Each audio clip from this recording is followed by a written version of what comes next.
자, 오늘부터 야고보서를 이제 공부를 하겠습니다. 야고보서 저는 한 장을 읽었는데 이 야고보서는 좀 특이한 책입니다.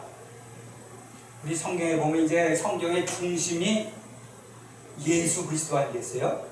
예수 그리스도가 이제 다 이렇게 있는데 이 야고보서에는 그리스도라는 말이 다 두 번밖에 안 나와요. 이 전체 저기. 그래서 세인날부터 이 사람들이 이 야고보서를 이게 진짜 성경이 맞나? 그렇게 의심을 많이 한 책이에요. 야고보서. 그런데 이걸 우리가 차츰 이렇게 이제 공부를 해보시면 알지만은 이게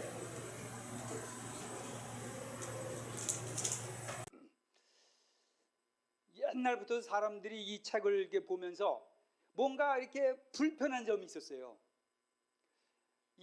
우리가 이제 야고보서 내용 자체는 아주 좋은 내용입니다.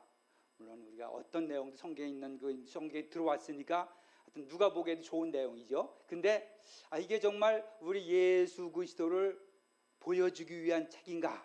뭐 성경에 들어올 만한 그런 책인가? 이 사람들 앞에 많이 혼란을 줬던 책입니다. 그래서 우리 이제 신학적인 용어로 뭐라고 하냐면 이렇게 야고보서에 대한 정경성 논란 그럽니다. 정경성이라는 것은 성경에 포함될 수 있는 가치가 있는 건가 아닌 건가. 자, 이게 좀 여러분들 듣기 좀 이상할 거예요. 성경은 그냥 성경이지 무슨 성경에 들어올 게 있고 말 게 있나. 근데 실제로는요, 이 성경이 어떻게 결정이 됐냐면 교회라는 이제 교회 전체 큰 회의가 있습니다. 공회의라고. 그 공의의 처음은 예루살렘 공의라고 우리 사도행전 15장에 나오는 그 공의인데 그 후에 무슨 일이 있을 때마다 교회들이 전체 교회가 다 대표들이 모여서 결정을 하는 그런 회의가 열렸습니다. 근데 그런 회의들에서 결정을 한 거예요. 이거는 하나님 말씀에 들어가는 책이다. 이건 아니다. 그걸 정했습니다. 그래서 지금 우리가 갖고 있는 이 정경이라 그래요. 이것은 하나님의 말씀이 이건 다 이 창세기부터 시작해서 요한계시록까지 이 모든 책은 다 성경이라는 하나님의 말씀에 들어가는 정당한 가치가 있는 책들이다. 이렇게 다 이제 모아놨습니다. 그래서 이제 우리가 이제 갖고 있는 것은 성경이 지금 이렇게 창세기부터 요한계시록까지 전체 그 성경을 정경이라고 해요. 성경인데 정말 성경의 하나님 말씀 성경에 들어올 만한 가치가 있는 그런 책들이다.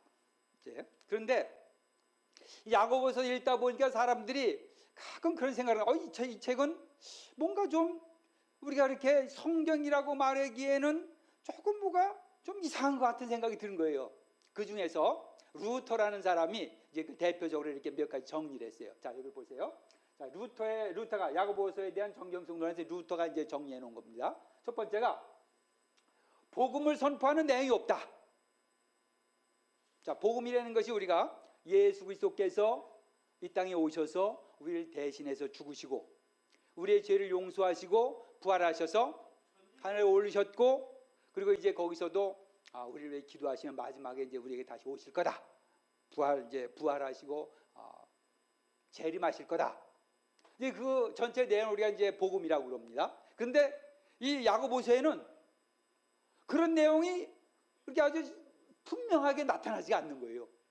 지금 다른 책들 보세요. 야고보서, 사도 바울이 쓴 책들 보면 한 문장 안에 예수 그리스도 안에서가 그냥 수없이 나옵니다.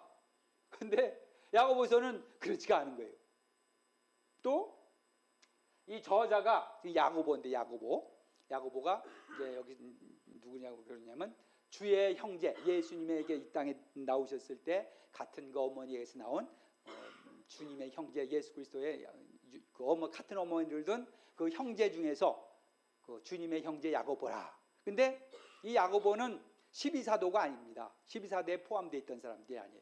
나중에 이제 이 유대인의 교회에서 아주 중요한 위치를 담당하고 있었지만은 12사도가 아니란 말이에요. 자, 그래서 이거 다른 그런 복음서나 다른 그 성경의 저자들만큼 그렇게 신빙성이 없는 것 같다 이런 생각도 했다는 거예요. 그런데 또 중요한 내용 중 하나는 행위에 의한 구원이라고 오해받을 만한 내용이 많다. 그 내용 자체가 그겁니다. 행위를 엄청 강조하고 있어요. 행동. 이렇게 살아야 된다, 저렇게 살아야 된다.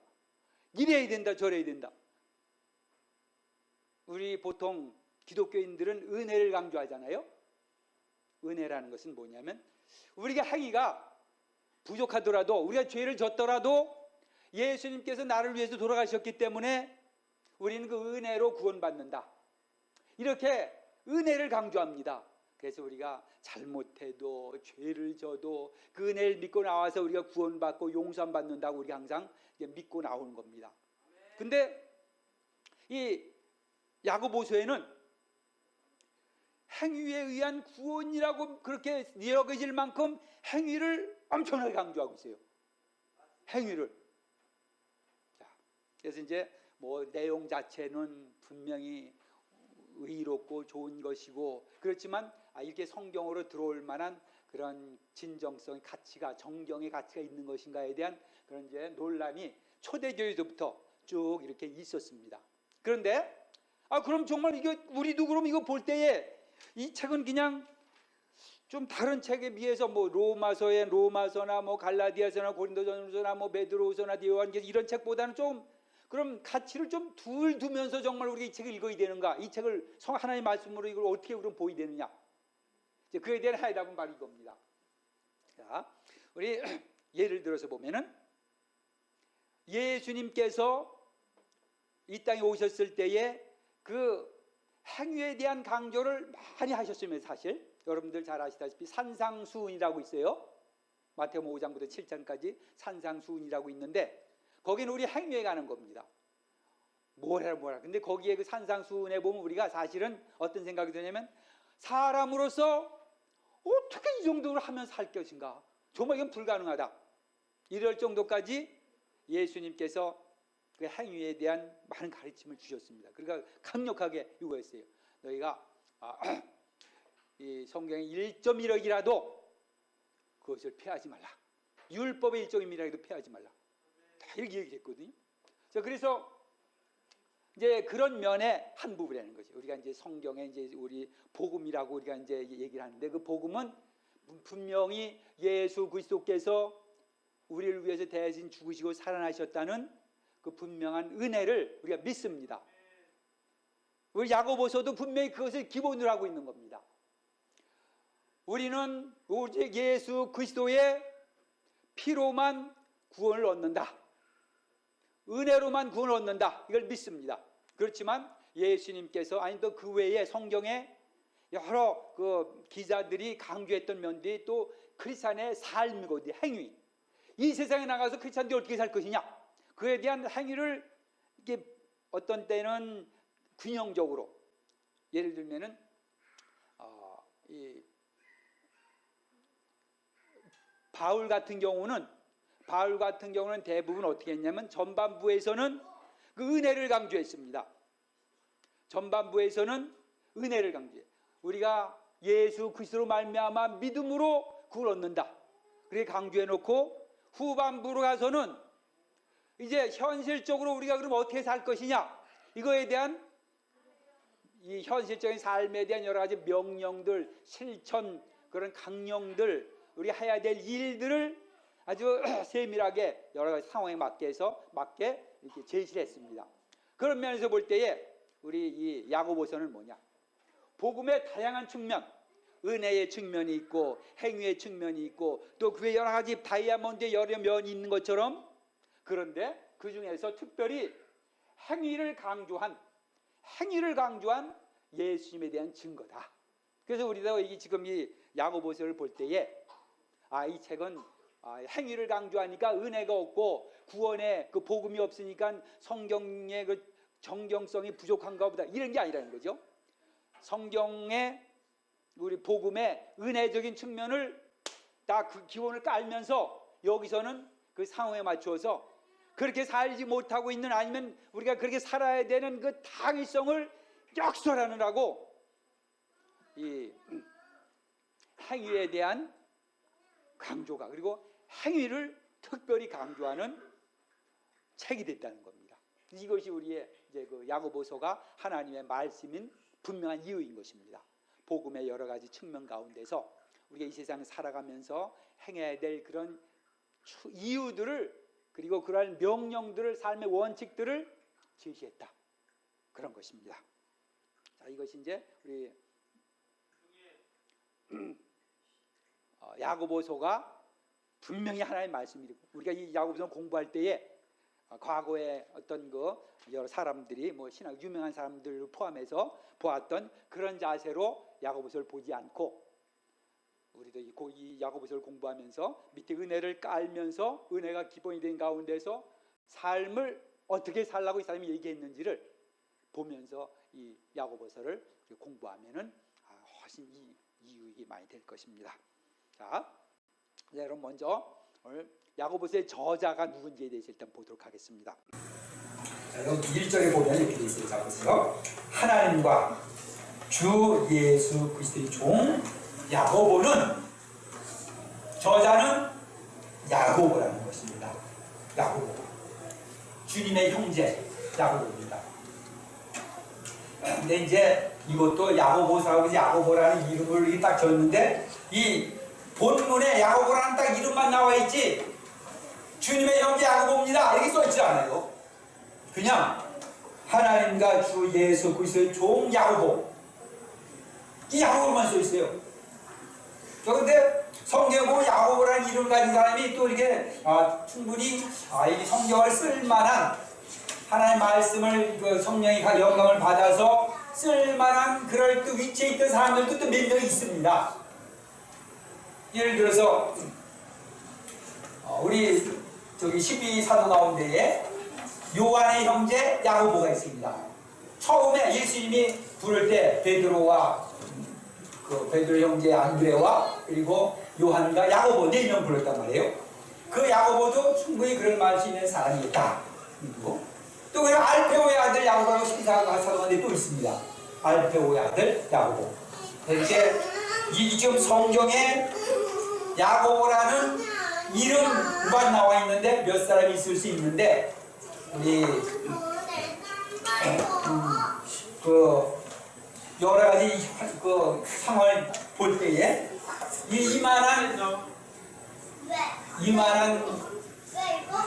하나님의 은혜를 가지고 이만한 책을, 성경에 들어갈 책을 쓸만한 사람이 누군가를 봤을 때 그 사람은 왜 그러냐면, 먼저 이 초기 기독교에서, 유대인 기독교에서 이렇게 중요한 위치를 차지하고 있는 사람일 텐데, 그 사람이 그래서 이제 야고보라는 사람이 주의 형제 야고보가 갈라디아서 2장 9절에서 바울이 이렇게 말했습니다. 그 야고보에 대해서 기둥같이 여기는 야고보라, 로마, 예루살렘 교회에 기둥같이 여기는 야고보라, 그렇게 바울이 평가한 사람입니다. 그리고 또 사도행전 15장 13절부터 21절 거기에 보면은 예루살렘 교회에 있던 사람들 가운데 예루살렘 공의회에 아주 중요한 역할을 한 사람입니다. 그래서 이 주의 형제 야고보가 이 야고보서를 쓴 그 사람이다.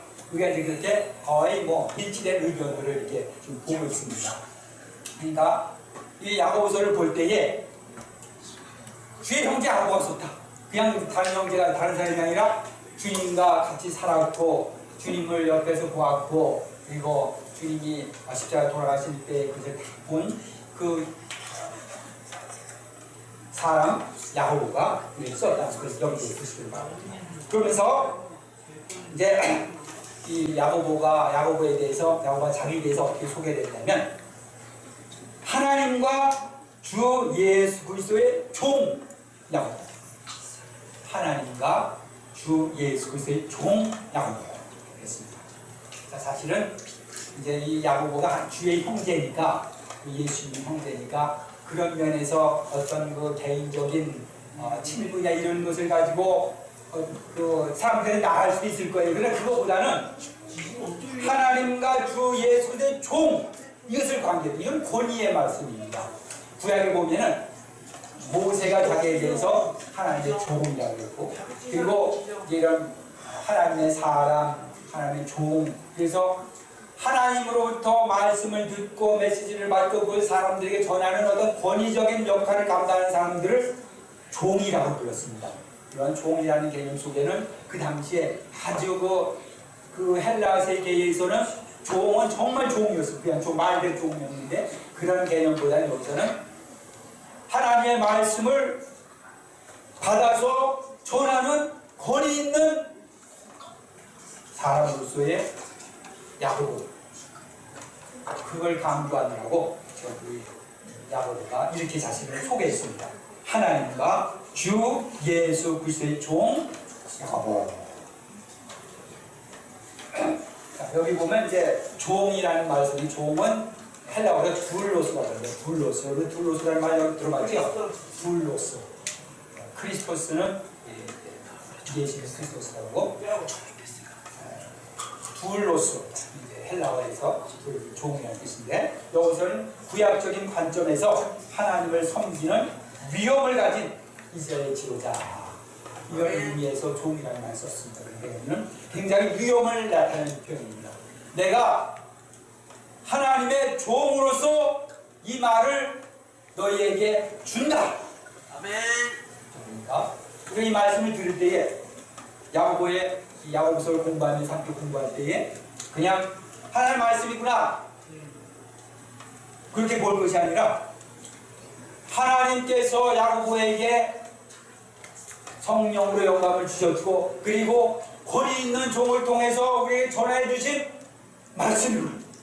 하나님의 말씀, 하나님의 종들을 통해서, 야고보라는 종을 통해서 우리에게 주신 하나님의 말씀, 이것을 분명히 간직하면서 이 말씀을 함께 공부하도록 하겠습니다. 자, 그러면서 이제 이 받는 사람들이 누군가? 이게 전부 편지 형식으로 쓰여졌습니다. 일종의 설교인데 그 설교를 편지 형식으로 이렇게 주어진 겁니다. 그래서 받는 사람들에 대해서 말하기를, 이게 뭐라고 되어 있습니까? 받는 사람들에 대해서. 누구의 받는 사람은? 수신자가 누굽니까? 이제 흩어져 있는 12지파에게 문안하노라. 흩어져 있는 12지파.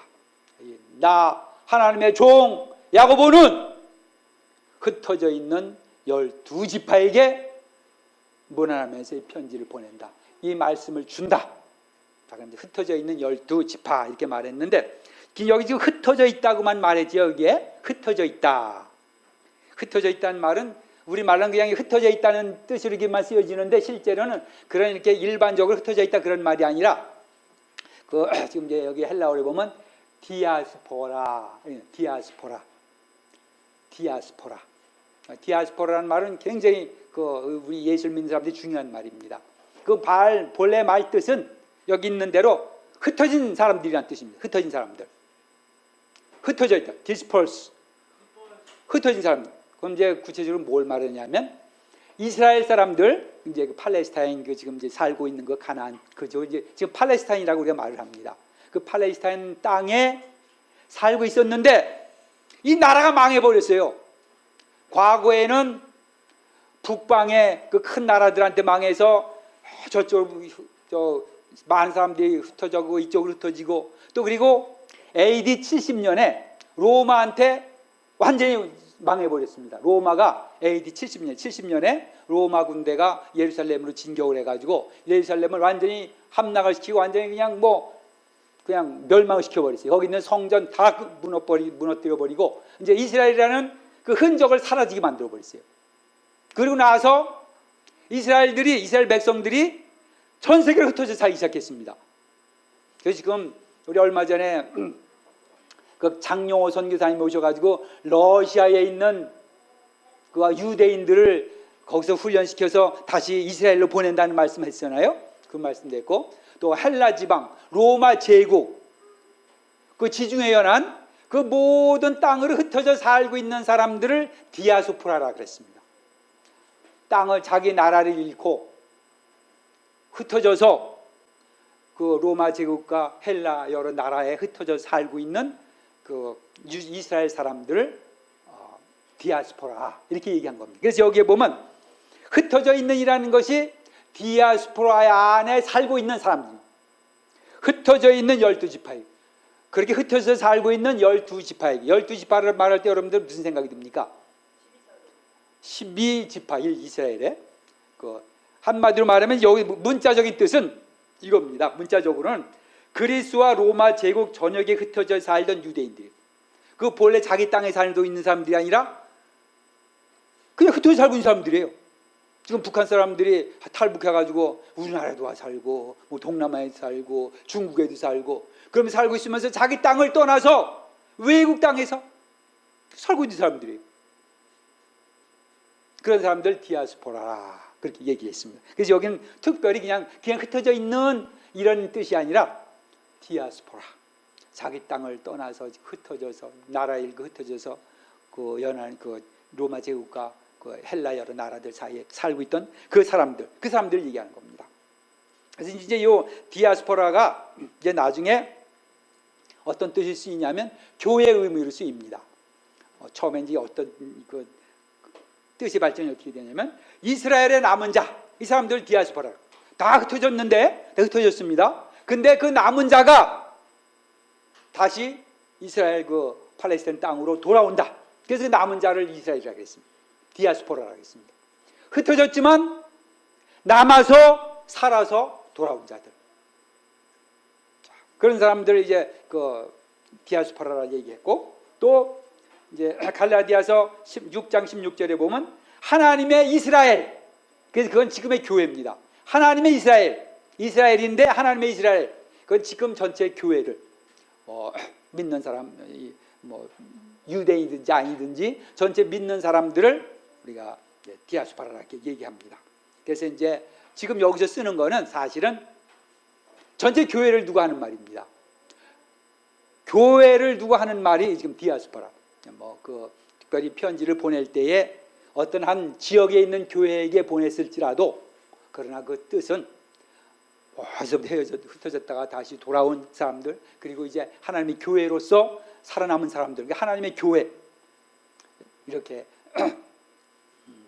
의미를 가지고 쓰게 됐습니다. 그러면서 전체 교회입니다. 디아스포라. 지금 여기는 흩어져 있는 12지파. 그러면 지금 우리 전체 교회를 두고 하는 말입니다. 근데 여기에 특별히 강조점이 있어요. 이제 특별히 왜 그러면 하나님의 교회에게 이렇게 하지 않고 흩어져 있는 12지파에게 그랬냐? 이 두 가지 강조점이 있습니다. 하나는 하나의 교회를 강조하는 겁니다. 그것은 하나라고 말할 때 우리가 유대인과 이방인을 주로 얘기 처음. 유대인과 이방인. 유대인들은 자기 위에 사람들 배척했습니다. 선민이라고 그러고 자기들이 그 하나님 백성이고 다른 사람들 이방인입니다. 그렇지만은 이제는 디아스포라, 흩어졌다가 다시 돌아온 하나님의 사람들. 그래서 이제는 유대인과 이방인, 유대인과 한국인, 유대인과 중국인, 전 세계 모든 사람들이 포함된 하나의 교회를 강조하는 겁니다. 그래서 우리 지금 교회는 그런 개념입니다.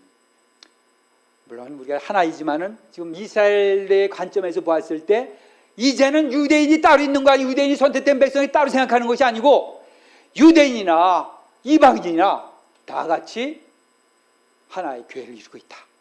그래서 우리는 서로 배타하지 않습니다. 나라와 나라, 민족이자 아니면 그 교회 안에서는 뭐 흑백 이런 무슨 차별을 두지 않고 인종적인 차별을 하지 않고 누구나 다 하나가 되어서 한 교회요, 한 형제요, 한 가족으로 우리가 서 있습니다. 그것이 바로 교회입니다. 그 하나의 교회를 강조하는 겁니다. 그런 다음에는 특별히 이제 또 나중에 하나 더 강조하는 것은 유대 나라라는 것이 이스라엘이라는 나라, 진짜 나라로서 이스라엘이 있습니다. 그 이스라엘은 나라로서의 이스라엘이 또 구원의 전체 과정 속에 들어온다는 개념이 또 들어가 있습니다. 지금 이제 이스라엘이 저기 흩어져 있지만은 이제 이스라엘이 구원받을 때가 있다는 겁니다. 그 이스라엘이 구원받아서 전체적으로 하나의 교회 속에 들어오는 거예요. 자, 그다음에 두 번째는 영원한 하늘나라를 본향으로 둔 성도입니다. 디아스포라라는 말 자체가 흩어졌다는 거죠. 흩어져. 자기 본토를 떠나서 다른 땅에 가서 사는 사람이란 말이에요. 우리 예수 믿는 사람이 디아스포라. 우리는 흩어졌지만 본토를 떠나서 다른 데 사는 사람. 우리의 본향이 어디입니까? 하늘나라. 천국이 우리의 보장입니다. 그리고 여기는 나그네로 사는 거예요. 우리는 그래서 이 땅에 살 때 항상 우리 보장이 있다는 생각을 가지고 사는 겁니다. 이민 간 사람들이 한국 사람으로 이민 가가지고 뭐 브라질에 살든지 미국에 살든지 아니면 뭐 유럽에 살든지 항상 대한민국이라는 그 본향을 생각하고 있습니다. 뭐 그렇지 않은 사람도 있겠죠. 그렇지만 하여튼 자기의 조국이 있는 겁니다. 자기가 태어나서 살았던 곳이 있고. 자, 그렇게 살면서 아니면 또 여행 간 사람도 있습니다.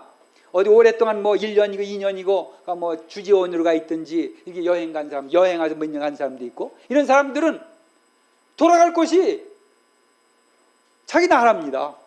그러니까 지금 사는 이곳에 너무 큰 중점을 두면 안 된다는 거죠. 하나님의 교회는, 성도는 하늘나라를 본향으로 둔 사람으로서 지금은 잠시 살고 있기 위해서 이민 잠시 왔다가 이제 때가 되면 갈 사람이 되는 거죠. 그게 우리 디아스포라입니다. 하늘로부터 흩어져 여기 내려 사는 사람입니다. 우리의 본향이 있어서 가야 될 사람이라는 거예요. 자, 그런 것을 염두에 두고 지금 야고보가 야고보서를 썼다는 거죠. 우리 믿는 사람이라는 게 누군가? 디아스포라. 우리의 고향, 우리의 본향 하늘나라 거기에 있다. 그런 자세로 살아야 되고 또 유대인이나 헬라인이나 유대인이나 이방인이나 또 장래의 나라로서의 그 이스라엘이 회복돼서 하나님의 구원 속으로 들어오는 이런 전체적인 구원의 그 조망 속에서 우리가 지금 하나님의 교회를 보고 또 사도 이 야고보 기자가 이 야고보서를 쓰고 있다는 겁니다. 여러분들 오늘 이제 이렇게 야고보서를 시작하면서 잠시 이렇게 서론적인 부분을 했습니다. 중요한 건 이제 우리가 디아스포라입니다. 하나의 교회로서 장차 우리가 살아야 될 본향을 바라보면서 사는 우리들을 오늘 생각해 디아스포라라는 그 단어를 가지고 생각하면서 우리 성도라는 사람들이 어떤 사람인지를 한번쯤 생각해보는 시간이 되기를 바랍니다.